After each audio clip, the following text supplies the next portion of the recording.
कि कोई भी अच्छा ऐसे होगा वो स्टोरी की तरह होगा, उसमें अच्छे इमोशन पक्ष होंगे। दूसरा, पैराग्राफ स्टाइल होनी चाहिए। थर्ड, जो बॉडी पार्ट है मल्टी डायमेंशनल अप्रोच के साथ लिखा जाना चाहिए, और वहीं आपकी जो मार्क्स है वो कटने की संभावना बन जाती है। आपका निष्कर्ष है ना पॉजिटिव एंड पर खत्म होना चाहिए। सभी को नमस्कार दोस्तों, इस वीडियो में हम बात करने वाले हैं यूपीएससी ऐसे राइटिंग के बारे में। जैसा कि आपको पता है, ऐसे राइटिंग को लेकर मेरा एक अच्छा खासा अनुभव है। मुझे यूपीएससी के एग्ज़ाम में 157 मार्क्स भी प्राप्त हो चुके हैं।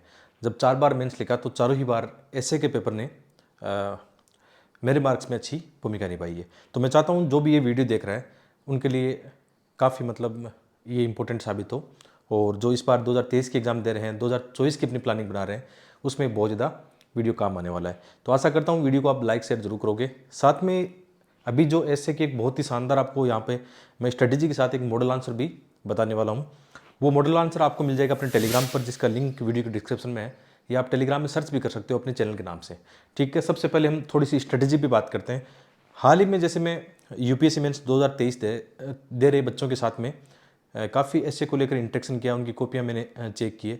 लगभग 40 से 50 बच्चे हैं जिनकी मैं अभी ऐसे राइटिंग की कॉपी चेक करता हूँ। तो वहाँ पे मैंने एक चीज़ पाई है कि जैसे विशेषकर ऐसे के पेपर में हिंदी माध्यम के विद्यार्थी काफ़ी आगे हैं, और इंग्लिश मीडियम के विद्यार्थियों में एक समस्या देखने को मिल रही है कि ऐसे को वो जीएस की तरह लिख रहे हैं। कुछ बच्चे पॉइंट फॉर्म में लिख रहे हैं, कुछ बच्चे ऐसे में डायग्राम बना रहे हैं, या उनकी लैंग्वेज जो है काफ़ी टफ हो रही है।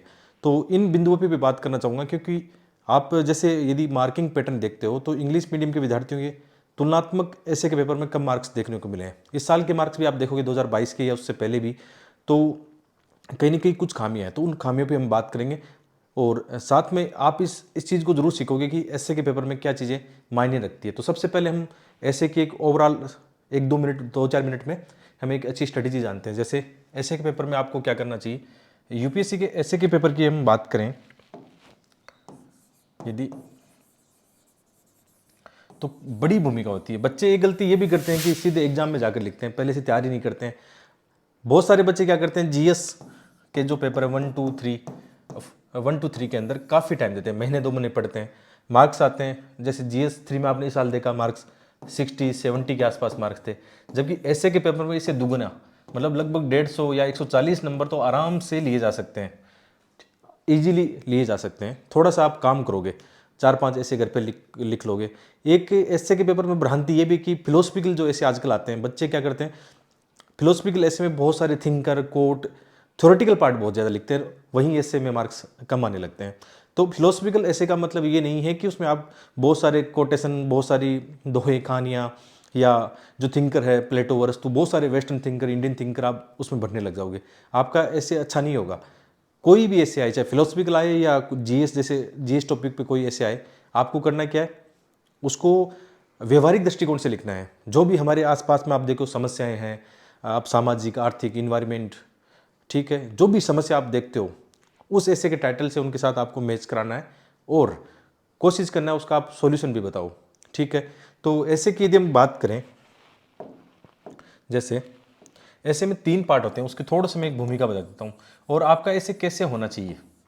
यूपीएससी में आप जानते हो 10 से 12 पेज में आपको ऐसे लिखना होगा, यानी 1000 से 1200 वर्ड में आपको ऐसे लिखना है। ठीक है, और आप मान के चलो 10 से 12 पेज आपको लिखने होंगे। यहाँ पे 10 से 12 पेज में आपको अपना ऐसे लिखना है। और यूपीएससी ने एक ऐसे का सिलेबस भी दिया है, वो भी जरूर देख लेना। उसमें साफ लिखा हुआ है कि यूपीएससी किन को अच्छे मार्क्स देगा। शॉर्ट एंड स्वीट, सब्जेक्ट के टाइटल के अकॉर्डिंग आपको निबंध लिखना है। थोड़ा तार्किक विवरण होगा तो आपको अच्छे मार्क्स मिलेंगे। ठीक है, तो ऐसे के 3 पार्ट होते हैं। एक बार थोड़ा सा मैं आपको बता देता हूँ। ऐसे के 3 पार्ट होते हैं। एक होता है आपका इंट्रो पार्ट, ठीक है, एक होता है आपका बॉडी पार्ट, और एक होता है कंक्लूजन पार्ट। ठीक है, 3 पार्ट आपके होते हैं। अब देखो, किसी भी ऐसे में अच्छे मार्क्स कब मिलेंगे, 3-4 विशेषता होना बहुत जरूरी है उसमें। सबसे पहली विशेषता क्या है, आपका ऐसे जो पूछा गया है उसके बारे में लिखना है, फालतू की बातें नहीं करनी है। ठीक है, ऐसे के टाइटल को सही से समझना, जो पूछा गया उसके बारे में बात करनी है। दूसरा है सटीक अभिव्यक्ति, यानी सटीक और तार्किक अभिव्यक्ति, यानी आप बहुत सारे एग्जाम्पल, बहुत सारे डाटा, जो भी आप आर्ग्यूमेंट करते हो उसके पक्ष में, मतलब आप कुछ अच्छे suggestion, example, data, case study, वो सब उसमें लिखना है। ठीक है, तो इंट्रो पार्ट की यदि बात करें तो जैसे हम मान के चलते हैं 12 पेज में हमें ऐसे लिखना है, ठीक है, 12 पेज में ऐसे लिखना है। तो इंट्रो पार्ट में आप लगभग ये मान के चलो 1.5 पेज का मतलब हो गया। नॉर्मली याद रखना, एक पेज में 2 पैराग्राफ लिखना अच्छा माना जाता है। बहुत सारे बच्चे एक पेज में 5-5 पैराग्राफ लिखते हैं, या बुलेट पॉइंट में लिखते हैं, या हेडिंग देके लिखते हैं, वो अच्छा नहीं होता है। तो मतलब क्या है कि जैसे ये हमारा पेज होता है, ठीक है, वहाँ पे ये पेज होता है, तो आप ये मान के चलो यहाँ पे ऐसे का जो टाइटल होगा, 1 पैराग्राफ हो गया, 2 पैराग्राफ और 3 पैराग्राफ। आपका जो इंट्रो पार्ट है ना, 3 पैराग्राफ में एक आदर्श सिचुएशन हम कह सकते हैं, 3 पैराग्राफ में आपका ऐसे का जो इंट्रो है वो होना चाहिए। और कोशिश करना एग्जामिनर को यही इंप्रेस करने की, जो भी ऐसे का टाइटल है, कोशिश करना इंट्रोडक्शन आपका रोचक हो। रोचक कैसे बनाओगे? आप अपना अनुभव बता सकते हो, या कोई कहानी बता सकते हो, अपनी कोई पोइम क्रिएट कर सकते हो। जैसा मेरा ये है कि मैं जो पहला ऐसे है उसमें कुछ ना कुछ अपना कुछ अनुभव या अपनी जो पोइम है वो लिखने की कोशिश करूंगा, या कोई रचनात्मक कहानी बनाने की कोशिश करूंगा। तो इंट्रो का पहला पार्ट आपका ऐसा कहानी, मतलब ऐसा होना चाहिए, रोचक होना चाहिए। दूसरा पैराग्राफ आप कोशिश करना, जो विषय है उसको समझाने की कोशिश करना कि इस ऐसे में आप क्या लिखना चाह रहे हो या क्या लिखने वाले हो। बहुत सारे बच्चे क्या करते हैं, यहाँ पे बहुत सारे क्वेश्चन उठाते हैं जो कि अच्छा माना जाता है। एग्जामिनर भी इस बात से इंप्रेस होगा कि आपने विषय को सही समझा है, और आगे आने वाले बॉडी पार्ट में आप इन चीज़ों पे चर्चा करने वाले हो। सेम इसी तरह से जो थर्ड पैराग्राफ है, उसी को ऐसे इंगेज करते हुए आपको कोशिश करनी है कि आप अपना अब बॉडी पार्ट की ओर जा रहे हो, ठीक है, और वो अपने आप आ जाएगा। थर्ड पैराग्राफ आप ऐसे पहले से नहीं सोच सकते कि मुझे इसमें क्या लिखना है, वो अपने आप एक शैली के अनुसार आने लग जाएगा। अब बात करते हैं हम बॉडी पार्ट पर, ठीक है। यदि हम बॉडी पार्ट की बात करें तो ये मान के चलो आपके लगभग 8 या 9 पेज में बॉडी पार्ट लिखा जाएगा। और लगभग ऐसे में ये संभावना रहती है, कि बॉडी पार्ट में 2 आयाम होते हैं, 2 मतलब पक्ष होते हैं। या तो जैसे बहुत सारे ऐसे होते हैं उसमें पहले जो गलत चीज़ें हो रही है, नकारात्मक चीज़ें हो रही है, उनको हम पहले बताएंगे। कुछ बच्चे ऐसे करते हैं, नकारात्मक सकारात्मक को एक साथ लेके चलते हैं, वो भी चलिए ठीक है। मेरा थोड़ा अलग तरीका है, पहले मैं 10, 12, 15 जो डायमेंशन है वो पहले नेगेटिव चीज़ों पे बातें करेंगे कि समाज जैसे क्लाइमेट चेंज का है, या मतलब बहुत सारी महिलाओं के जो मुद्दे उन पे ऐसे आता है, तो पहले हम उनके रीजन जो होते हैं या जो ऐसे में पूछा गया उसके 10 से 15 पैराग्राफ हम नकारात्मक चीज़ों पे लिखेंगे, ताकि फिर जो सेकंड पार्ट होगा बॉडी पार्ट में हमेशा ध्यान रखना 2 पक्ष अक्सर मिलते हैं आपको, ठीक है। एग्जाम्पल के लिए मैं यहाँ पे पक्ष और विपक्ष लिख रहा हूँ, ठीक है। वो अलग अलग रीजन हो सकता है, कई जगह उसका कारण पूछा हो, फिर उसके प्रभाव पूछे हो, कई जगह नकारात्मक हो सकता है, फिर पॉजिटिव आपको लिखना होता है। तो 2 पक्ष अक्सर देखने को मिलते हैं। और अभी हम एग्जाम्पल के तौर पर एक ऐसे लिखेंगे आपके सामने, एक मॉडल आंसर, उसको बताने की कोशिश करूँगा कैसे आगे बढ़ना चाहिए। तो क्या होता है कि लगभग आप ये मान के चलो 10 से 15 पैराग्राफ आपको इस डायमेंशन पर लिखना है, 10 से 15 आपको सेकंड डायमेंशन पर लिखना है। तो ये लगभग हो गया, आप मान के चलो 8 से 9 पेज हो गए। 8 से 9 पेज पर आप खूब यहाँ पे क्या करोगे, खूब सारा आपका जो अनुभव है, सामाजिक, आर्थिक, राजनीतिक, जितना डायमेंशन आप कवर कर सकते हो कवर करना। और बॉडी पार्ट ही डिसाइड करेगा कि एसए के पेपर में आपके कितने मार्क्स आएंगे। मैं अक्सर ये कहता भी हूँ कि एसए के पेपर में यदि आपको अच्छा स्कोर करना है, 3-4 बातें ध्यान रखना। पहली बात है, आपका जो एसए है ना, कहानी की तरह होना चाहिए, एक स्टोरी की तरह होना चाहिए। उसमें आपका जो इमोशन है, भाव पक्ष है, वो भी आना चाहिए। ऐसे कभी भी जीएस की तरह मत लिखना, बुलेट पॉइंट में लिख दिए, बहुत सारी हेडिंग डाल दी आपने, ठीक है, बहुत सारे डायग्राम बना दिए, ये नहीं करना ऐसे के पेपर में। ऐसे के पेपर में पैराग्राफ शैली में लिखना, बड़े पैराग्राफ चल सकते हैं, एक पेज में 2 पैराग्राफ बनाना। ऐसा भी मत करना कि एक पेज में एक ही पैराग्राफ बना रहे हो, ऐसा मत करना। 2 पैराग्राफ या 3 पैराग्राफ मैक्सिमम चल सकते हैं, 4 पैराग्राफ मत लिखना, ठीक है। तो ऐसे में क्या होना चाहिए, पहला पक्ष क्या है, आपका ऐसे एक कहानी की तरह बंधा होना चाहिए, कनेक्टिविटी उसमें होनी चाहिए, इमोशन पक्ष उसमें होना चाहिए कि जो भी संवेदना आपकी है चीज़ों के प्रति, जो मुद्दे उनके प्रति, वो उसमें बहना चाहिए। दूसरा, मैं हमेशा कहता हूं कि ऐसे आपका वास्तव में कल्पना की उड़ान है, जो आपकी कल्पना है, आपके जो मनोभाव है, वो कागज पर बहने चाहिए। अपने आप को रोको मत, आज़ाद छोड़ दो। यूपीएससी में एक ऐसे का ही पेपर ऐसा है जो आपको एक जो अभिव्यक्ति की आज़ादी है वो खुलकर लिखने का मौका देता है। 10 से 12 पेज होते हैं, टाइम होता है, कोई जल्दबाजी उसमें आपको नहीं होती है। तो जैसे अभी हम कर रहे हैं, कोई भी टाइटल होगा तो उसका रब कार्य आपको करना चाहिए। जैसे यूपीएससी में 2 ऐसे आते हैं, 8 में से आपको 2 ऐसे लिखने होते हैं, 2 सेक्शन होते हैं, 4-4 ऐसे के। तो 3 घंटे में से जैसे आपने पहला ऐसा लिखना शुरू किया तो 15 से 20 मिनट जो आपकी कॉपी आती है उसके लास्ट में रब कार्य करने के लिए जगह होता है, स्पेस होता है, रब कार्य करो उस पर आराम से, सोचो, थिंकिंग करो उस पर, ऐसे के टाइटल में क्या पूछा है। कम से कम 2-3 मिनट इस बात पर लगाओ कि ऐसे में क्या पूछा गया है, कहीं आपकी डायरेक्शन गलत तो नहीं है, जो आप चूज कर रहे हो, जो आप लिखने वाले हो, क्या आपकी डायरेक्शन सही है, इस बात का जरूर ध्यान रखना। क्योंकि यदि एक बार डायरेक्शन गलत हो गई तो पूरा ऐसे खराब हो जाएगा, आपका टाइम खराब हो जाएगा, आपको बाद में बीच में जाकर लगेगा कि आप गलत दिशा में जा रहे हो, फिर उसको बदलना मुश्किल हो जाएगा और वहीं आपकी जो मार्क्स है वो कटने की संभावना बन जाती है। तो कहने का क्या मतलब है, जो बॉडी पार्ट है, पहला जैसे हमने अभी बात कर रहे थे कि कोई भी अच्छा ऐसे होगा वो स्टोरी की तरह होगा, उसमें अच्छे इमोशन पक्ष होंगे, दूसरा पैराग्राफ स्टाइल होनी चाहिए, थर्ड जो बॉडी पार्ट है मल्टी डायमेंशनल अप्रोच के साथ लिखा जाना चाहिए, 10 से 15 जो अलग अलग क्षेत्र है उस पर आपको बात करनी चाहिए। हो सके तो जो ऐसे का बॉडी पार्ट का सेकंड पार्ट है उसमें कुछ ना कुछ सॉल्यूशन में ध्यान रखो, जो सरकार की अच्छी इनिशिएटिव वो बताओ, चाहे आप जैसे महिलाओं का भी हम देखेंगे, एक नियमन के बारे में बात करेंगे जेंडर का, और जो भी ऐसे आता है उसमें कोशिश करो अच्छे इनपुट सरकार के द्वारा वैश्विक जो प्रयास हो रहे हैं अच्छे प्रयास उनको दिखाओ।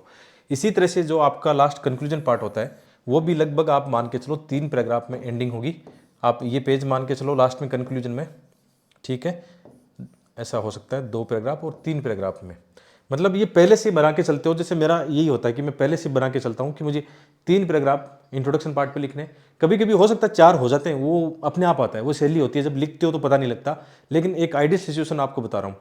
इसी तरह से कंक्लूजन में हो सकता है आप लास्ट में 1 पैराग्राफ के लिए स्पेस बचे आपके पास, तो कोई बात नहीं, 1 पैराग्राफ में बड़ा सा पैराग्राफ लिख देना, 2 पैराग्राफ या 3 पैराग्राफ में आप अपना निष्कर्ष लिखने की कोशिश करना।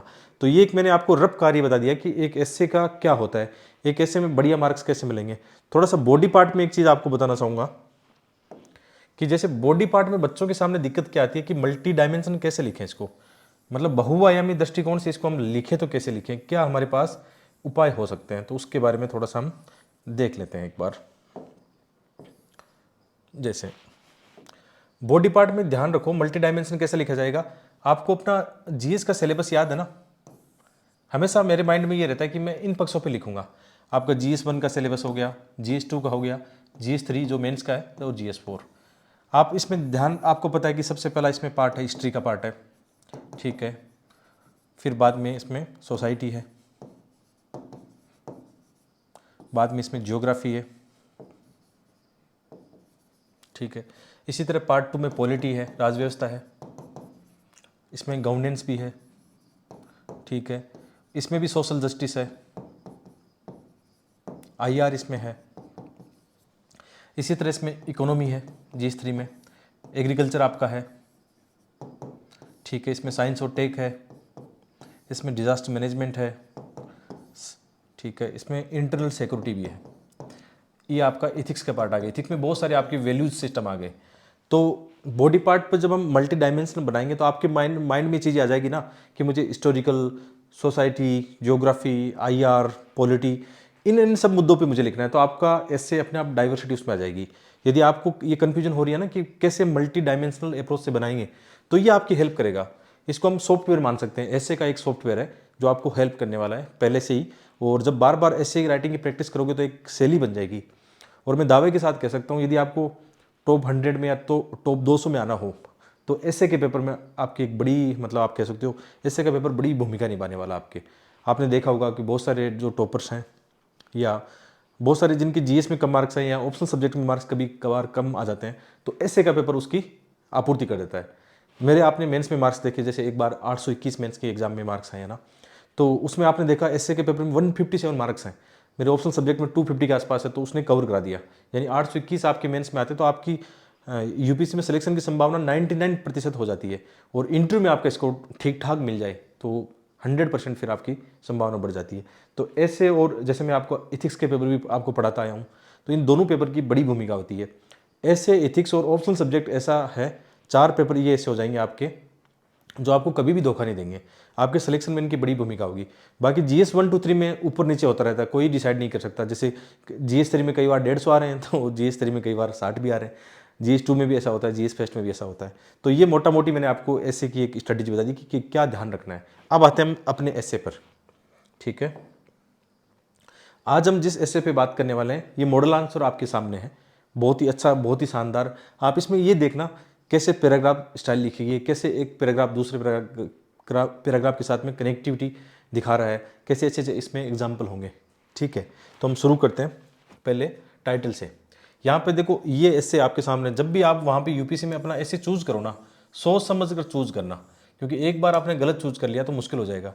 आपने देखा होगा जैसे यूपीसी का जो पेपर आता है, यूपीसी के पेपर में 2 सेक्शन होते हैं, सेक्शन ए और सेक्शन बी, या 1 2 3 4, यहाँ पे भी 1 2 3 4, यहाँ पे एक चूज करना है, यहाँ पे एक चूज करना है, यानी 2 ऐसे आपको लिखने हैं। 125 मार्क्स का ये है, इसी तरह 125 मार्क्स का यहाँ पे है। तो इनमें से वो चूज करो जिसमें आपको लगता है कि आप बहुत ही डाइवर्सिटी वाले तरीके से लिख सकते हो। एक बात ध्यान रखना, कई बार बच्चे वो ऐसे चूज करते हैं जैसे उनका ऑप्शनल सब्जेक्ट पॉलिटी हो, ज्योग्राफी है या कोई भी सोसाइटी है, वो ऐसे चूज कर लेते हैं और उसमें क्या गलती कर बैठते हैं, अपना ऑप्शनल सब्जेक्ट का जो नॉलेज है, थ्योरेटिकल नॉलेज है, वो डालने लगते हैं। जो जिनके PSI यार ऑप्शनल सब्जेक्ट है बहुत सारे थिंकर डालने लग जाएगा, सुकरात, प्लेटो, आपका ऐसे खराब हो जाएगा। रियल बता रहा हूँ, आपका ऐसे वहीं खत्म हो जाएगा। ऐसे का मतलब है एक जेन्युइन सामान्य दृष्टिकोण से लिखें, एक कॉमन मैन की अप्रोच से लिखें, क्योंकि ऐसे के पेपर में आपकी प्रशासनिक जो अभिवृत्तियां हैं वो भी चेक होने वाली है। कैसे आपकी सोच है, कैसे आपकी लैंग्वेज कितनी सिंपल है कि आप आम आदमी के साथ कनेक्ट कर सकते हो, कैसे आप चीज़ों को सॉल्यूशन प्रोवाइड करा सकते हो, कैसे मल्टी डायमेंशनल तरीके से आपके पास एक ही जो समस्या है उसके सॉल्यूशन पार्ट भी है। तो ध्यान रखना, अपने ऑप्शनल सब्जेक्ट का जो बहुत ज़्यादा नॉलेज है ऐसे में डालने की कोशिश मत करना। जीएस के जो आयाम होते हैं, अभी हमने बात की, जितने भी सामाजिक, आर्थिक, राजनीतिक जितने भी आयाम हैं सबको थोड़ा थोड़ा टच करना, तभी आपका ऐसे अच्छा होगा। ठीक है, 2 पार्ट में से ऐसे चूज करके आप ऐसा कर सकते हो। और जैसे ही आपको वहाँ जो कॉपी मिलती है उसके लास्ट में जो आपकी टेस्ट कॉपी, जो आपकी रियल एग्जाम में ऐसे की कॉपी होगी, उसकी लास्ट में आपको रब कार्य के लिए स्पेस होता है। ठीक है, शुरू में मत करना, कुछ बच्चे गलती से शुरू में रब कार्य करने लग जाते हैं। लास्ट में जो कॉपी होती है उसके लास्ट में रब कार्य के लिए स्पेस होता है, वहाँ आप ये टाइटल लिखना, जो टाइटल है वो पूछा गया वो लिखना।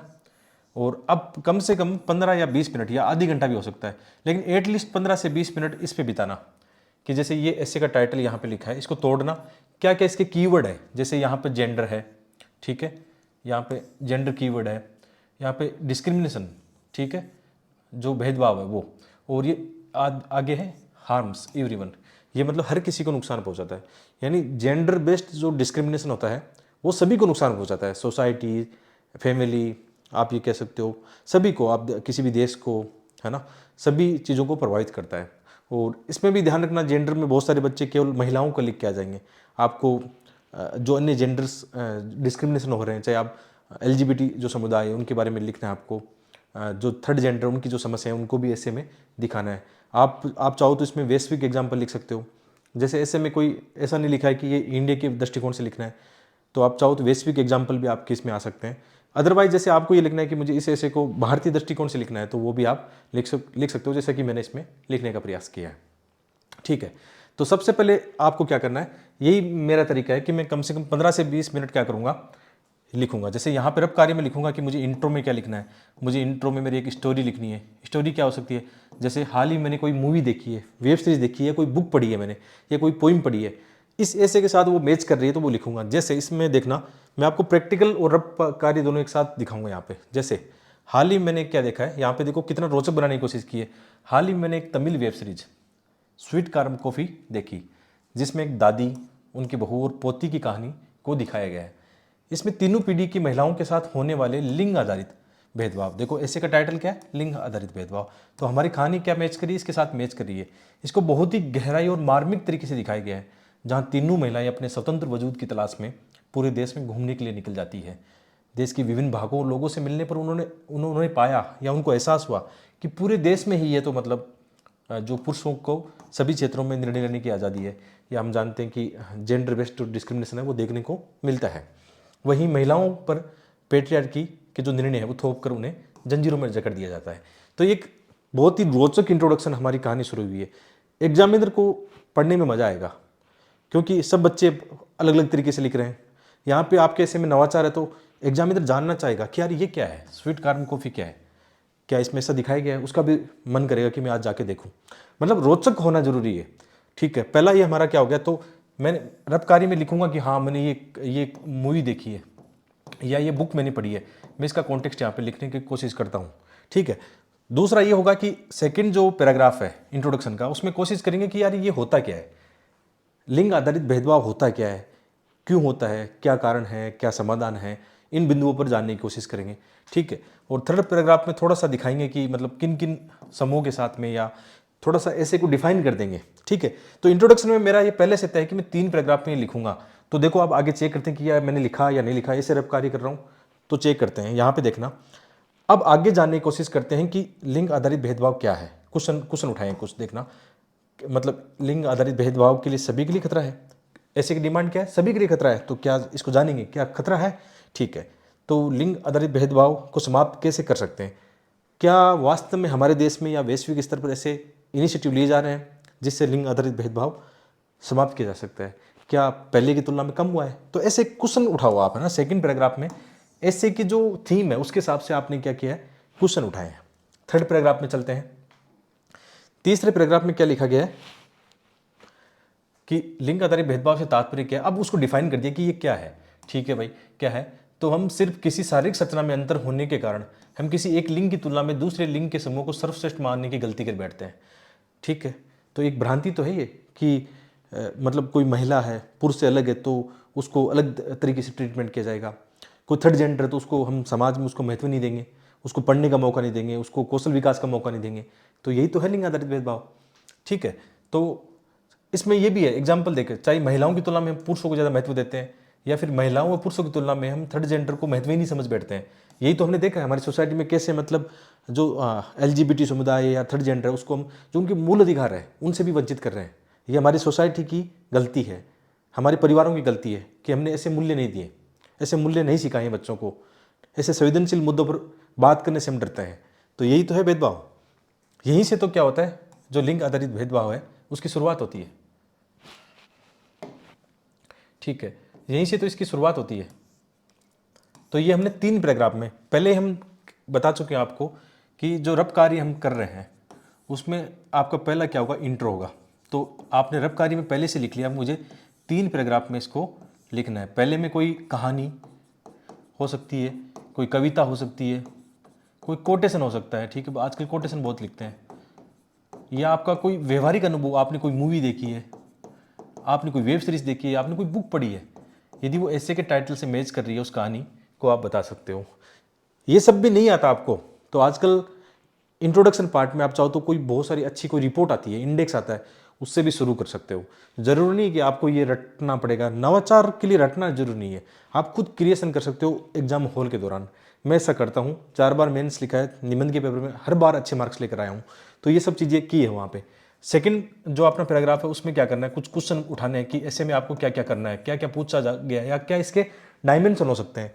और थर्ड में आपको क्या करना है, थर्ड पैराग्राफ में बताओ कि वो क्या है, उसको आप क्या कर सकते हो, डिफाइन कर सकते हो, एक्सप्लेन कर सकते हो। ठीक है, उसको एक्सप्लेन आपने कर दिया।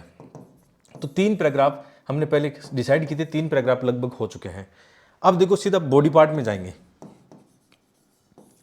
बॉडी पार्ट में जो ऐसे में जो पूछा गया मूल थीम उस पर लिखेंगे। तो यहाँ पे बॉडी पार्ट में 2 मुझे पार्ट दिख रहे हैं। एक तो अब देखो बच्चे गलती क्या कर बैठते हैं, ये गलती कर बैठते हैं कि लिंग आधारित भेदभाव हर किसी को नुकसान पहुंचाता है। इस ऐसे का जो टाइटल है वो आपसे ये नहीं पूछ रहा है कि लिंग आधारित भेदभाव के कारण क्या है। बच्चे गलती करेंगे, इस पर लिखेंगे कि लिंग आधारित भेदभाव क्या है, 10 पैराग्राफ इसे ही बता देंगे। हिस्टोरिकल बैकग्राउंड से, हिस्टोरी में ये हुआ, इतिहास में ये घटना घटी, पेट्रियार्की सिस्टम आया, अलग अलग एंगल से बताएंगे। वहीं आपका इससे गलत दिशा में चला जाएगा। एग्जामिनर आपसे नहीं पूछ रहा है, आपका जो नॉलेज है उसको रखो अपने पास में।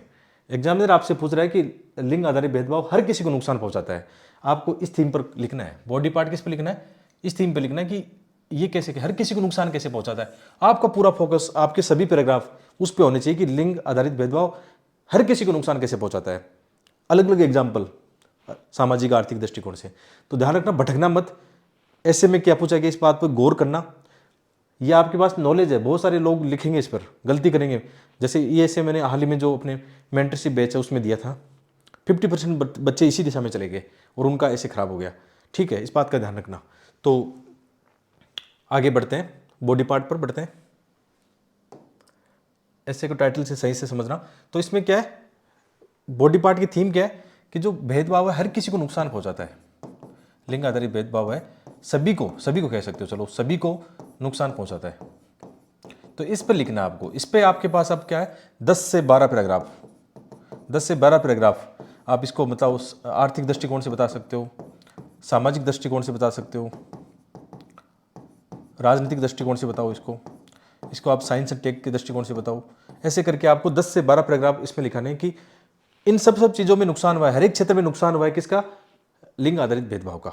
ठीक है, और इसका सेकंड पार्ट क्या होगा, समाधान वाला, इनिशिएटिव का बताना है। इसमें दो पक्ष हो गए, पहले आपने जो नकारात्मक एग्जाम्पल है उसकी वजह से, मतलब नकारात्मक मतलब जिसकी वजह से नुकसान हुआ है वो बताओगे, और समाधान या सकारात्मक मतलब सिक्के का दूसरा पहलू भी है कि ऐसा हो रहा है कि पहले की तुलना में अब भेदभाव कम हो रहे हैं। परिवारों में भी ये देखा जा रहा है कि लोग अपने बच्चा बच्ची या कोई भी जेंडर हो उसके प्रति भेदभाव नहीं कर रहे हैं, सुधार आ रहा है, लोगों की रूढ़िवादिता कम हो रही है, पेट्रियार्की कम हो रही है। इसमें भी आप 10 से 12 पैराग्राफ आपके पास है, स्पेस है, टाइम एंड स्पेस, ध्यान रखना, समय और स्पेस दोनों मायने रखेगा। यूपीएससी के एग्जाम में यही बात तो मायने रखती है कि आपको एक स्पेस दिया गया है, 10-12 पेज दिए गए हैं, आपको एक टाइम दिया गया है, उसको ध्यान रखना।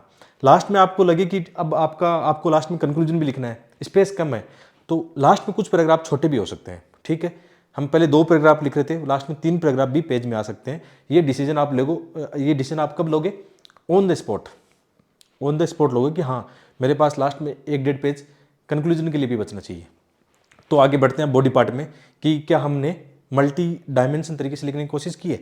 ठीक है, पहला आप यहाँ पे देखना, एक बात और ध्यान रखना, जो अच्छे कीवर्ड है हमारी वर्तमान सरकार के, समाज के अच्छे एग्जाम्पल, न्यूज़पेपर में आप डेली पढ़ते हो अच्छे एग्जाम्पल। ठीक है, और साथ में करंट घटनाएं, करंट एग्जाम्पल आपके हिस्से में होगा तो एग्जामिनर इंप्रेस होगा, क्योंकि वो चीज़ें उन्होंने अखबार में पढ़ी है, उनको लगेगा देखो बच्चा कितना सिंसियर है, कितना अच्छे से कनेक्ट कर पा रहा है अपनी जो आसपास की घटनाएं, अपने समाज की, देश की, दुनिया की, करंट अफेयर की, उन्होंने भी पढ़ी है, आपने लिखी है, दोनों की सोच मिल जाएगी मार्क्स बढ़ जाएंगे।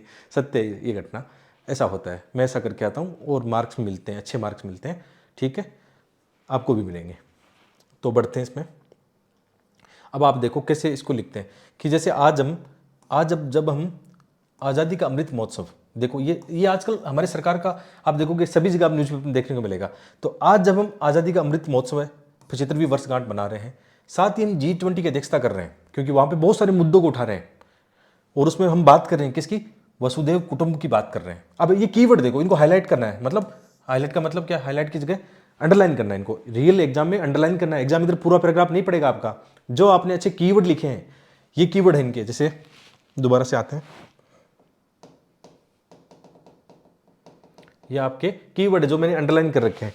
तो कीवर्ड को आप अंडरलाइन जरूर करोगे कि आज जब हम आज़ादी का अमृत महोत्सव मना रहे हैं, ठीक है, साथ ही G20 की अध्यक्षता कर रहे हैं, उसमें क्या कर रहे हैं, वसुधैव कुटुंबकम का हम नारा दे रहे हैं, मुख्य जोर दे रहे हैं। ठीक है, इसी समय देश के किसी न किसी कोने में से आए दिन महिलाओं के साथ रेप, यौन हिंसा, एसिड अटैक, जबरन बाल विवाह और थर्ड जेंडर के भेदभाव जैसी घटनाएं दिल को झंझोर कर रख देती है। देखो इसमें मैकेनिकल भाषा नहीं है, यह आपकी इमोशन वाली लैंग्वेज है। ध्यान रखना, मैंने आपको बताया था ना, भाव पक्ष मजबूत होना चाहिए, ऐसे कहानी की तरह होना चाहिए, बंधा हुआ होना चाहिए, वो आपको दिखेगा। अभी हाल ही में हमने देखा मणिपुर की घटनाएं देखी, ये हमारे लिए कितनी शर्मसार करने वाली घटनाएं हैं। इसका जिम्मेदार कौन है, हम ही लोग हैं, हमारा समाज जिम्मेदार है, परिवार जिम्मेदार है कि हम ऐसी मतलब बेसिक जो मूल्य वो दे नहीं पाए। ठीक है, ऐसी घटनाएं होती है तो बच्चों के साथ, महिलाओं के साथ ज़्यादा क्यों होती है, इस बात को ध्यान रखो। कहीं ना कहीं लिंग आधारित भेदभाव है हमारी सोसाइटी में, हमारी जो सोसाइटी उनको कम आंक रही है, उनकी क्षमताओं को कम आंक रही है। आप अपने ऐसे में बताओ इस चीज़ को ना, कि एक तरफ हम ये कर रहे हैं, मतलब आज हम महाशक्ति बनने जा रहे हैं, दूसरी तरफ ये घटनाएं हमें पीछे धकेल देती है। ये हम सब के लिए नुकसान की बात है। ऐसे का टाइटल था ना, लिंग आधारित भेदभाव सभी को नुकसान पहुंचाता है। हमारी सोसाइटी का एक ढांचा है, हमारी जो संस्कृति है, आपसी जो हमारी एकता है, वो इससे नष्ट होती है यदि ऐसे भेदभाव सामने आते हैं। तो इसको आप प्रैक्टिकली में बताओ, जो दिखाता है कि लिंग आधारित भेदभाव न केवल महिलाओं के लिए बल्कि संपूर्ण समाज के या देश के लिए और विश्व के लिए खतरा है। यही तो मतलब ऐसे की थीम थी। हर एक पैराग्राफ में ये दिखना चाहिए कि जो ऐसे में पूछा गया है वही आप लिख रहे हो, फालतू की बातें नहीं लिख रहे हो। नेक्स्ट पैराग्राफ पे चलते हैं कि आइए अब क्या करें, विषय की गहराई में और प्रवेश करते हैं, जो पूछा गया है जानने का प्रयास करते हैं कि कैसे लिंग आधारित भेदभाव किसी को नुकसान पहुंचाता है। आगे हम बॉडी पार्ट में आगे बढ़ रहे हैं, अलग अलग डायमेंशन को लिखेंगे। ठीक है, जैसे हम देखते हैं हमारे समाज में ही देखते हैं कि इसकी जड़ें भी नजर आती है हमें, कि बचपन से ही ये क्या होता है कि हम भेदभाव करने लगते हैं। आप बचपन से ही आप देखना कि परिवार में एक लड़का है या लड़की है तो लड़के को ज़्यादा वरीयता दी जाती है, खाने में, खेलने में, पढ़ने में, और कई अक्सर हमारे ये शब्द भी ऐसे होते हैं जो मतलब कई लड़कियों को ये एहसास कराते हैं कि आप कमतर हो, आप लड़के की तुलना में ज़्यादा आपके पास मतलब स्किल नहीं है या आपके पास दिमाग नहीं है। ऐसा हमारे आए दिन परिवारों में ऐसी घटनाएं घटती है, तो ऐसा नहीं होना चाहिए। ठीक है, तो आप क्या अक्सर देखते हो कि लड़के रोकते नहीं है, लड़के तो मर्द होते हैं, लड़कियां बहुत शर्मीली होती है, तो वो घर पे बैठी रहेगी, फिर उनको मौका ही नहीं मिलेगा बाहर निकलने का। ठीक है, तो अक्सर हम इसमें भी करते हैं, खिलौनों में भेदभाव करते हैं। ठीक है, लड़कियों को गुड़िया दी जाती है, लड़कों को आप बंदूक देते हो क्रिकेट खेलने का बल्ला देते हो, उनको बाहर जाने का मौका देते हो। ठीक है, तो ये सब चीज़ें भेदभाव यहीं से शुरू हो गया। तो इसमें क्या है, दोनों चीज़ें आ सकती है। थोड़ा सा मैं भेदभाव भी बता रहा हूँ, और इस भेदभाव की वजह से लिंग आधारित भेदभाव कैसे नुकसान पहुंचा रहा है अपनी सोसाइटी को, अपने देश को। ठीक है, तो इससे क्या होगा, हमारा जो परिवार है, समाज है, देश है, वो प्रगति नहीं कर सकता है। तो इसमें हमारा जो सस्टेन डेवलपमेंट की हम बात करते हैं, वो कैसे पॉसिबल होगा जब हम किसी लिंग को आगे नहीं बढ़ने दे रहे हैं। एक समूह है, लिंग आधारित एक समूह है, चाहे वो कोई सा भी हो सकता है, LGBT समुदाय हो सकता है, थर्ड जेंडर हो सकता है, महिलाएं हो सकती है। ठीक है, उनको मौका नहीं देंगे तो आगे कैसे बढ़ पाएंगे। ठीक है, आगे जैसे करंट घटना के साथ जोड़ना है, साइंस और टेक के एंगल से आप बता सकते हो। ठीक है, जैसे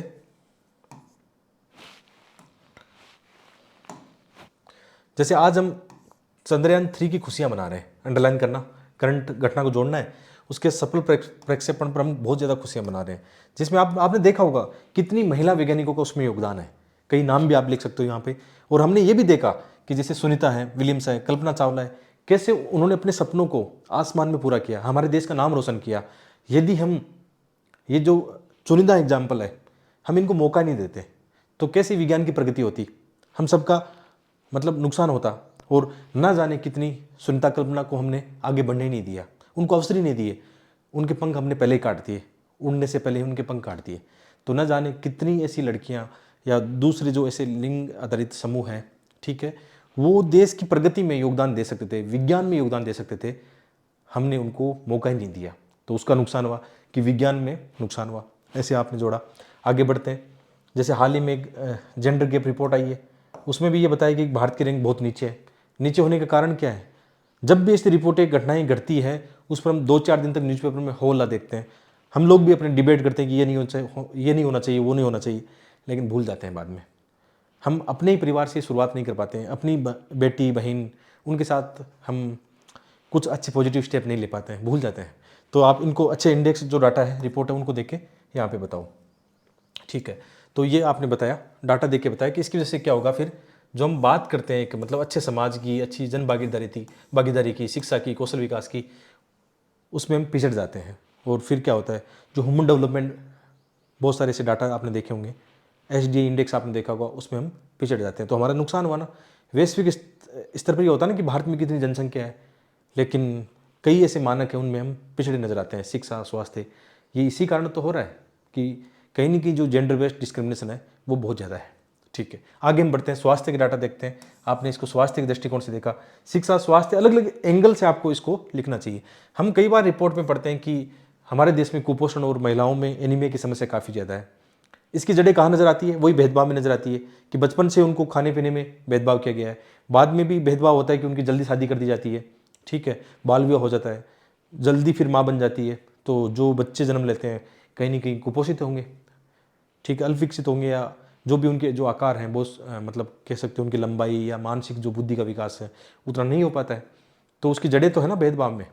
ठीक है, इसकी वजह से क्या होगा, जो बच्चा या बच्ची है या मतलब थर्ड जेंडर है, वो देश की प्रगति में योगदान दे सकता था, लेकिन उसकी कहीं ना कहीं क्षमताएं प्रभावित होती है। तो इससे हमारे देश का जो विकास है, GDP है, इकोनॉमी है, आप कह सकते हो सामाजिक दृष्टिकोण है, सस्टेन डेवलपमेंट है, सब प्रभावित होता है। तो ये आपने इसमें भेदभाव के साथ में ये बताने का प्रयास किया। अक्सर हम देखते भी हैं कि जो एक पढ़ी लिखी नारी होती है, ठीक है, 2 ग्रह को रोशन करती है। और ये भी है कि एक पढ़ी लिखी नारी अपने साथ कई पीढ़ियाँ लेके बढ़ती है। आगे आने वाले जनरेशन, जो उनके बड़े बड़े बुजुर्ग हैं, उनको सबके साथ उसका एक संवेदनशील नज़रिया होता है। ठीक है, लेकिन कहीं ना कहीं फिर परिवारों में जो डिसीजन मेकिंग की चीज़ें आती हैं उसमें हम उनको मौका नहीं दे पाते हैं। कई बार तो ये होता है कि कई परिवारों में महिला कमाती है, लेकिन उसकी कमाई पर जो खर्च करने का हक है उसको नहीं होता है, निर्णय लेने का हक उसको नहीं होता है। तो ये सब क्या है, ये भेदभाव ही है। उसकी वजह से फिर बहुत सारी क्या आने वाली जो पीढ़ियाँ हैं वो भी इसका परिणाम भुगतती है, जो देश का भविष्य है वो भी नेगेटिव होने लगता है। ठीक है, उसके परिणाम भी नेगेटिव होने लगते हैं। इसी तरह से हम कई बार रिपोर्ट देखते हैं अंतर्राष्ट्रीय मुद्रा कोष, आप दो रिपोर्ट बताओ, साथ में डाटा बताओ कि अंतर्राष्ट्रीय मुद्रा कोष और विश्व बैंक। एक चीज़ और ध्यान रखना, हिंदी के पेपर में आप इंग्लिश की शब्दावलियाँ मत लिखना, या जो शॉर्ट फॉर्म होती है ना, जैसे यहाँ पे IMF है, यहाँ पे वर्ल्ड बैंक है, WB, IMF, ये GS में लिख लेना, निबंध में मत लिखना यार। निबंध में एकदम फ्लो जाना चाहिए, आपका पैराग्राफ बहना चाहिए, शब्दावली पे आपकी पकड़ होनी चाहिए, भाषा पे आपकी पकड़ होनी चाहिए। आप देखो कि इसमें कहीं काटा पेड़ी अशुद्धियाँ नहीं मिलेगी आपको, ये मायने रखता है। अच्छे पेन से लिखो, निबंध के पेपर में चाहो तो एक जेल पेन से लिखो, बढ़िया से सुंदर दिखना चाहिए, ब्लैक पेन से उसको अंडरलाइन करो, चाहो तो कोटेशन उनको ब्लैक पेन से लिखो। एक अच्छा निबंध जब सुंदर दिखता है ना तो उसका फर्क पड़ता है। अच्छे मार्क्स तो आपके वहीं आ गए जब आपका आंसर का स्ट्रक्चर अच्छा है, इस बात को ध्यान रखना। तो अंतर्राष्ट्रीय मुद्रा कोष और विश्व बैंक की अनेक ऐसी रिपोर्ट हमने सर्वे देखे हैं जहाँ पर यह बताया जाता है। अक्सर जो IMF के चीफ हैं, जो है ना, उनका भी ये कहना होता है, विश्व बैंक के जो भी हैं मतलब प्रमुख है, वो भी ऐसा कहते हैं कि यदि भारत में महिलाओं को या जो अन्य समूह लिंग आधारित समूह है उनको यदि मौका दिया जाता है तो भारत की हम GDP की बात करते हैं ना कि इतनी प्रतिशत सतत रूप से हो सकती है, तो उसमें एक बड़ा मतलब अंतर आ सकता है। हम जैसे हमारी इकोनॉमी 5 ट्रिलियन या आगे आर्थिक महाशक्ति की बात करते हैं, ये तब तक नहीं होगा जब तक हम सभी लिंग के समूह को आगे बढ़ने का अवसर नहीं देंगे, उनको स्किल का मौका नहीं देंगे, उनको अवसर नहीं देंगे, शिक्षा में, रोजगार में उनको भागीदारी नहीं बढ़ाएंगे, तब तक हमारे देश की GDP का ये सपना ही रह जाएगा। हम बहुत आगे निकल सकते हैं। आपने बहुत सारे देशों का एग्जाम्पल देखा होगा, विकसित राष्ट्रों में, जहाँ पे आपने देखा होगा महिलाओं को कितनी आज़ादी दी गई कार्यों को लेकर, है ना। तो हमें भी ये सोचना होगा, हमें करना होगा। तो आप ये बता सकते हो, क्योंकि महिलाओं की श्रम जो भागीदारी दर आपने देखा कोविड-19 के बाद में काफ़ी कम हो गई है, ठीक है। तो इसको भी आपको एड्रेस करना होगा साथ में जैसे हम ये भी देखते हैं पॉलिटिकल पॉइंट ऑफ व्यू से, हमने देखा जैसे इंदिरा गांधी का काल आप देखना, ये एग्जाम्पल भी आप लिख सकते हो, चाहो तो लिख सकते हो, क्यों नहीं लिख सकते हो। जब आपने देखा कि इंदिरा गांधी काल में हमारी विदेश नीति कितनी अच्छी थी, आज भी हमारी विदेश नीति, लेकिन उस समय एक महिला का नेतृत्व था, और संप्रभुता और राष्ट्रीय सुरक्षा दृष्टिकोण से भी आपने देखा कैसे मतलब हम आगे बढ़े, है ना। हम किसी से डरे नहीं, हमारी एक स्वतंत्र विदेश नीति का हमने पालन किया। तो ऐसे नेतृत्व, जो महिलाओं का नेतृत्व, वो कम नजर क्यों आता है, गिने चुने एग्जाम्पल क्यों नजर आते हैं, समझ रहे हो ना इस बात को। तो ऐसे फिर मौके क्यों नहीं मिले, तो ये हमने देखा कि उनको उतने अच्छे मौके नहीं दिए गए। जैसे हमने ये देखा कि जो संसद के अंदर जो महिलाओं का आरक्षण विधेयक है वो अभी तक पास नहीं हुआ है। पंचायती स्तर पर हमने देखा कुछ पॉजिटिव चीज़ें देखी, लेकिन वहाँ पे भी हमने देखा कि जो उनका जो सरपंच पति है या पिता भाई है वो भूमिका निभा रहा है। तो कहीं ना कहीं इससे भी फिर गवर्नेंस प्रभावित होता है, ये आप बता सकते हो, ठीक है। तो ऐसे बहुत सारे, जैसे इसमें थर्ड जेंडर का भी बताओ, वो अपने मतलब अधिकारियों के लिए लड़ रहे हैं, सुप्रीम कोर्ट जा रहे हैं, रोज मतलब अपने अधिकारों के लिए सड़कों पर आते हैं, लेकिन उनके बारे में सोसाइटी उतना नहीं सोच पाती है, सोसाइटी उनको गलत नज़रिए से देखती है।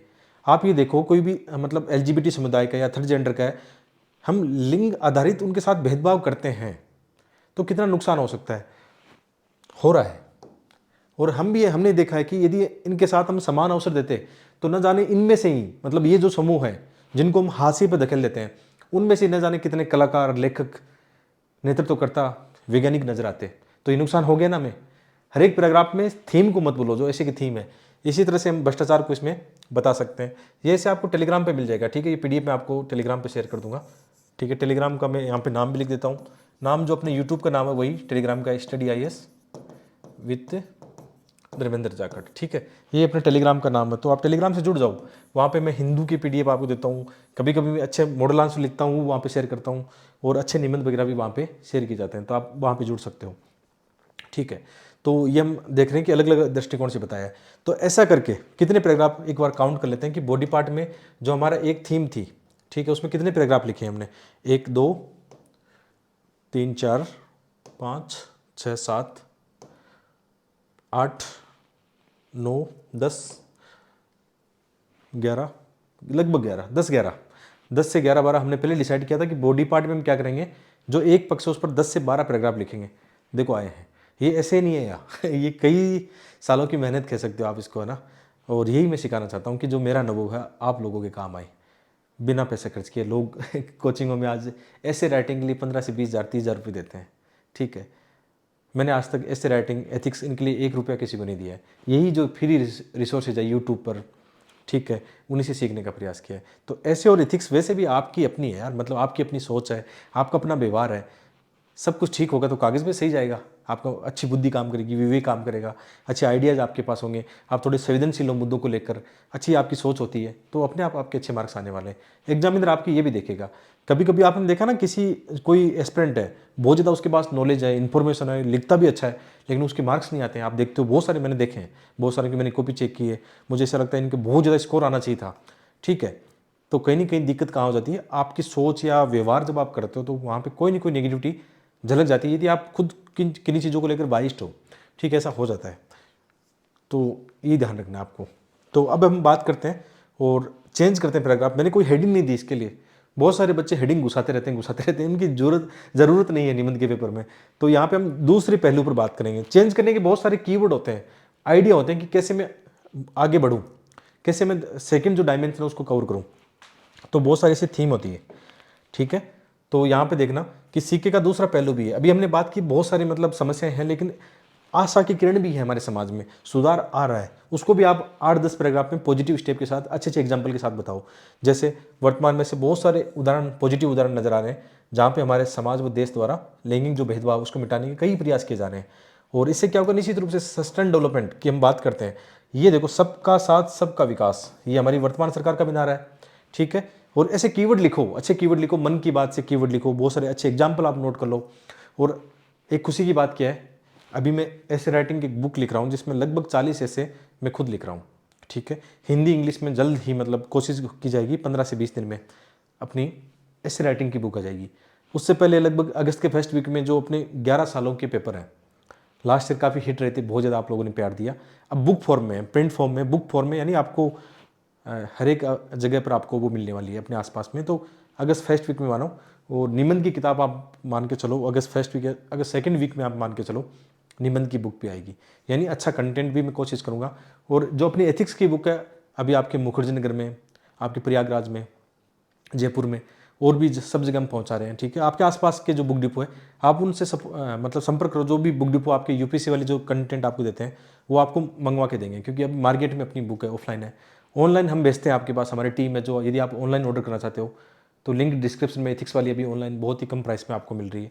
तो ये कंटेंट आप देखो ना कि प्रैक्टिकल कंटेंट है, और मेरा यही काम है कि बहुत ज़्यादा समय और बहुत ज़्यादा पैसा कहीं आपको लुटाने की आवश्यकता नहीं है। छोटी छोटी जो स्टेप मैं लेकर आता हूँ आप लोगों के लिए, आपका प्यार रहा, सपोर्ट रहा, तो वो सब आपकी ही प्रगति में काम आएगा, आपकी ही सफलता में काम आएगा। ठीक है, ऐसे ही वीडियो बड़ा हो रहा है, लेकिन आप जब ये वीडियो देखोगे ना तो आपको एहसास होगा कि ऐसे तो ऐसा लिखा जाना चाहिए, और ये एक वीडियो आपको ऐसे के पेपर में बहुत अच्छे मार्क्स दिला सकता है। तो इसको लाइक शेयर करना अपने दोस्तों के साथ। ठीक है, आगे बढ़ते हैं।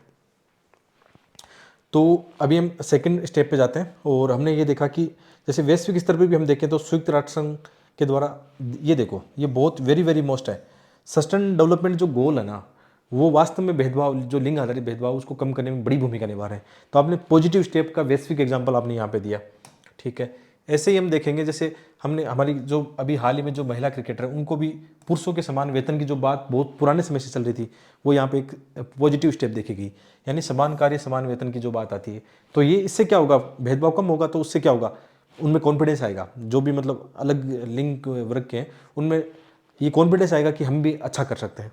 ठीक है, इसी तरह हमारी जो सरकार की बहुत सारी पॉजिटिव स्टेप्स हैं इनको लेकर। ठीक है, जैसे जो गवर्नमेंट स्कीम है वो बताओ यहाँ पे, है ना, बहुत सारी स्कीम यहाँ से आप बता सकते हो। आर्थिक दृष्टिकोण से भी बताओ, अलग अलग दृष्टिकोण आ रहा है ना यहाँ पे, सामाजिक, आर्थिक, खेलों में, शिक्षा में, स्वास्थ्य में, आप बता सकते हो।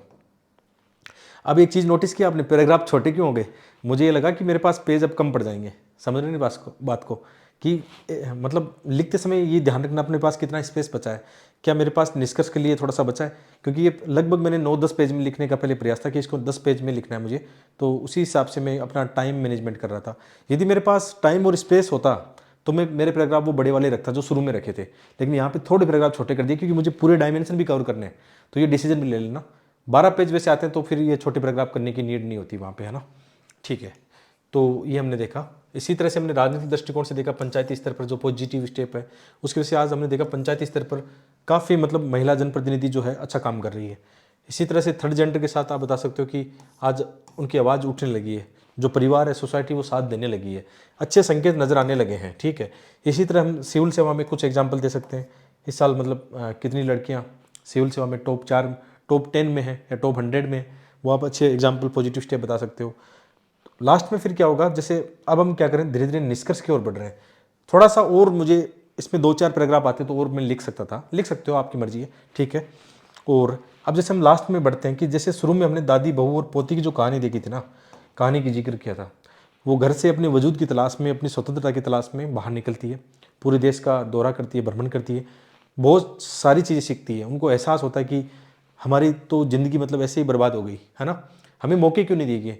तो फिर वो वापस लौट के अपने परिवार में आती है, अपने अनुभव अपने जो पुरुष वर्ग है उसके साथ रखती है, और फिर वो डिसाइड करती है कि अब किसी से दबना नहीं है, अपने लिए अवसरों की तलाश खुद को ही करनी है, अपने से ही शुरुआत करनी है। तो फिर वो आज़ाद होती है। लास्ट में जब वो मूवी एंड होती है तो उसमें वो अपने मतलब वजूद को लेकर या अपनी जो स्वतंत्रता को लेकर, अपने निर्णयों को लेकर, डिसीजन मेकिंग को लेकर वो आज़ाद है, ठीक है। लेकिन ये फिल्मों में की बजाय हकीकत में होना चाहिए, रियल में होना चाहिए। और वो कैसे होगा, जब हम सब मिलकर ये काम करेंगे। तो ये आपकी जो लैंग्वेज है ना ऐसी होनी चाहिए, थोड़ी सी इमोशन वाली, भाव पक्ष वाली स्टोरी की तरह आपका होना चाहिए, ठीक है। तो अभी ये है, तो ये सब कैसे होगा, ये सब हम मिलकर ही करेंगे तभी हो पाएगा। लास्ट में निष्कर्ष की ओर बढ़ते हैं तो इसमें यह है भी कि यदि हमें ऐसा करना हो तो हमें सब, ये देखो ये स्टेक होल्डर हैं, इन सभी को ध्यान रखना होगा कि एक व्यक्ति से नहीं होगा, एक समाज से नहीं होगा, एक देश से नहीं होगा, पूरा संपूर्ण विश्व है मिलकर इस दिशा में काम कर सकता है। और आपने देखा होगा यूएन कैसे बहुत सारे इनिशिएटिव लिए जाते हैं इन चीज़ों को लेकर, वहाँ पे ये बताया भी जाता है, ठीक है। लास्ट में देखो ये अपना पॉजिटिव याद रखना, इस बात को ध्यान रखना, आपका निष्कर्ष है ना पॉजिटिव एंड पर ख़त्म होना चाहिए। आपने बहुत सारी समस्याओं के बारे में बात की, उनके सॉल्यूशन की बात की, बहुत सारे आइडियाज़ की बात की, यहाँ कोई नया आइडिया मत लाना, एंडिंग करना पॉजिटिव नोट के साथ में, ठीक है। तो अब मुझे ये लग रहा है कि मेरे भारत का जो सबका साथ सबका विकास का जो सपना है ना, बहुत जल्दी पूरा होता नज़र आ रहा है। लेकिन साथ में चेतावनी भी दी हुई है कि कहीं ना कहीं चिंता भी है कि लैंगिक भेदभाव समाप्त नहीं हुआ तो फिर सबका साथ सबका विकास कैसे, डॉट डॉट डॉट। ये थोड़ी सी ये भी छोड़ रहा है कि यदि हमने जो बातें की ऐसा नहीं हो पाया, लिंग आधारित जो डिस्क्रिमिनेशन है उसको हम कम नहीं कर पाए, तो फिर सबका साथ सबका विकास कैसे। ये हम सब के लिए मतलब सोचने वाली बात है, ठीक है। और ये हम सभी पर निर्भर होगा कि हम सभी का कैसा भारत का सपना देखते हैं आने वाले समय में। हम देखते हैं ना कि आने वाले 2050 तक हमारी ये लक्ष्य हैं, उसमें हम इन समस्याओं को मिटा देंगे। तो ये कैसे पॉसिबल होगा, हम सभी पर ये पॉसिबल होगा कि हम सब मिलकर इन समस्याओं को मिटाएं, ठीक है। तो ये ऐसे करके आपका लगभग 9 से 10 पेज में आपका ऐसे लिखा गया है, ठीक है। ऐसे ही लिखा जाता है। और कोशिश करेंगे कि यदि आप लोगों की डिमांड होगी तो मैं और ऐसे के मतलब कुछ वीडियो यहाँ पे यूट्यूब पे लेके आऊँ, ठीक है। कोशिश करेंगे अच्छे कंटेंट आपको ऐसे ही तरीके से प्रोवाइड कराने की कोशिश की जाएगी। ये लास्ट में जब आए तो एक बात कहना चाहूँगा कि ऐसे ही लगातार आप भी लगातार अपने ऐसे को लिखते रहो। और आप ये सोचते हो कि हमारा ऐसे चेक कौन करेगा। देखो यार, सबका तो मैं ऐसे नहीं चेक कर सकता, आप जानते हो। अभी जैसे जो बच्चे मेंस लिखते हैं और बाद में मेरे साथ जुड़ते हैं तो उनकी हेल्प मैं करता हूँ, वो ऐसे भेजते हैं, मैं चेक भी करता हूँ। जैसे ऐसे इनिशिएटिव हम जयपुर में चला रहे हैं, ठीक है, मैंने पहले भी इसके बारे में बताया था। तो वहाँ पर हर संडे को जाते हैं बच्चे ऐसे लिखते हैं, मैं उनका ऐसे साथ बैठ के उनका चेक करता हूँ, उनकी अच्छाइयाँ देखता हूँ, गलतियाँ देखता हूँ, उनको सुधारने की कोशिश करते हैं। तो मेरी तरफ से तो ये इनिशिएटिव लिए जा रहे हैं। अब आपकी तरफ से कि आप सपोर्ट करो, वीडियो को लाइक शेयर करा करो, ठीक है। और बाकी अच्छा कंटेंट आपको यहाँ पे मिल ही जाएगा। बाकी जो एथिक्स की बुक है अभी तक आपने नहीं ली है, one of the best book है, वो आपके लिए बनाई है। मतलब थोड़ा आप देखना उस बुक को अपने आसपास, मुखर्जी में सभी बुक्स शॉप पर आपके पास हैं, ठीक है। तो ऐसे ही सभी का प्यार मिलना चाहिए और ऐसे ही अच्छा कंटेंट आएगा। आप लोग एथिक्स वाली बुक को जिस हिसाब से सपोर्ट कर रहे हो उस हिसाब से अपनी जो सोल पेपर आएगा अभी और निबंध आएगा उसको भी सपोर्ट करना। तो ऐसा कंटेंट मैं लगातार बनाता रहूँगा, एक मोटिवेशन मिलेगा कि हाँ जो मैं कर रहा हूँ बच्चे उसको अप्रिशिएट कर रहे हैं, ठीक है। मिलते हैं एक और वीडियो में, आप सबका बहुत बहुत धन्यवाद।